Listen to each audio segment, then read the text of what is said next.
ആവശ്യത്തിനായിട്ട് പത്തനംതിട്ടയിലുള്ള കല്ലൂപ്പാറ എന്ന് പറയുന്നൊരു സ്ഥലത്ത് പോയി. ചെന്നപ്പോഴേ നല്ല മഴയായിരുന്നു. ബസ്സൊന്നും കിട്ടാത്തതുകൊണ്ട് ഞങ്ങൾ കുറച്ച് ദൂരം നടന്നു. നല്ല രസം അവിടെയൊക്കെ കേട്ടോ. കുറേ റബ്ബർ തോട്ടങ്ങളൊക്കെ ഉണ്ട് കാണാൻ.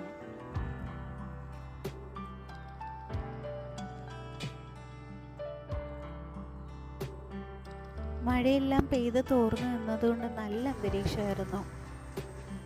കുറേ നേരം നടന്നിട്ട് ബസ്സൊന്നും കിട്ടിയതേ ഇല്ല. അങ്ങനെ നടന്ന് ഞങ്ങൾ കല്ലൂപ്പാറ ബസ് സ്റ്റോപ്പിൽ എത്തി. അങ്ങോട്ടൊക്കെ ബസ്സുകളൊക്കെ വളരെ കുറവായിരുന്നു.